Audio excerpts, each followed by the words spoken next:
Ready. Okay okay madam. Madurai மாவட்டத்திலேருந்து நாங்கள் வந்திருக்கோம். கிட்டத்தட்ட ஒரு 35 பேர் கிட்டக்க வந்திருக்கோம். வேன் பிடிச்சி வர அளவுக்கு எங்கள் நிலைமை இருக்குது. இந்த அரசு எங்களை ஒரு பணி வாய்ப்புக்காக எத்தனை தடவை நாங்கள் அலைஞ்சிக்கிட்டு இருக்கோம். எல்லாத்துக்கும் இந்த கூட்டமைப்பு வச்சு தான் எங்களுக்கு ஒரு ஏதோ ஒரு சப்போர்ட்டிவாக இருக்காங்க. பார்த்திபன் சாரோட சப்போர்ட்டிவில் தான் ஏதோ வேலை கிடைச்சிருக்கிற ஒரு சிறு நம்பிக்கை எங்களுக்குள்ள இருக்குது. அதை வச்சு தான் நாங்கள் வந்துட்டுருக்கோம். இவ்வளோ தூரம் நாங்கள் அலையணுன்ற ஒரு எங்களுக்கு தேவையே கிடையாது. 2012 தகுதி தேர்வு பாஸ் பண்ணுறது 13, அதுக்கடுத்து நியமன தேர்வு இன்னும் எத்தனை தேர்வு பாஸ் பண்ணுறது, 13 பாஸ் பண்ணுறதும் வெயிட்டேஜ் பண்ணுவீங்க.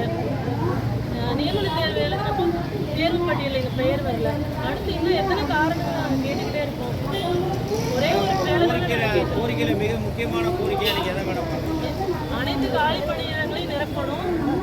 எங்கள் பார்த்திபன் சாரோட என்ன அவரோட கோரிக்கைகளை நிறைவேற்றணும்.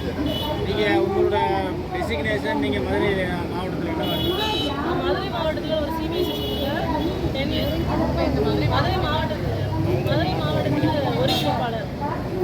கோரிக்கை நிறைவேற ஒர்க் பண்ண வேலையை விட்டுட்டு எஸ்டிடியில் வேலை கிடைக்கணும் அப்படின்னு சொல்கிறதுக்காக 15,000 சம்பளம் வாங்கினதை விட்டுட்டு தான் படிச்சுக்கிட்டு இருக்கேன். இனிமேலாவது ஒரு ஏதோ ஒரு இந்த போராட்டம் இந்த மாதிரிலாம் நம்மளை ஈடுபடுத்திக்கலாம்னு சொல்லிட்டு அந்த வேலையை விட்டுட்டு தான் நான் இன்னைக்கு நிற்கிறேன். இந்த மாதிரி எத்தனையோ பேர் அவங்களோட வாழ்வாதாரத்தை தொலைச்சிட்டு தான் நம்ம இருக்கிறோம். தயவு செஞ்சு இந்த அரசுகிட்ட நாங்கள் கேட்குறது, எங்களுக்கு அரசு மட்டும் மாறுது, ஆனால் எங்களோட வாழ்க்கை மாறவே கிடையாது. 2012 எங்களோட வாழ்வாதாரம் எதுவுமே மாறவே கிடையாது. எத்தனையோ அர்ப்பணிப்பு மத்தியில் தான் நாங்கள் இந்த போராட்டத்துக்கு வந்திருக்கோம். எனக்கு வந்து நான் 18 வயசு 19 வயசு இருக்கையில் எனக்கு இன்னைக்கு எனக்கு 7 வயசு ஒரு குழந்தை இருக்கு. இது மாதிரி எத்தனை பேர் அவங்களோட வாழ்க்கைகள் எல்லாரோட கதை ஒவ்வொரு கதை இருக்கு.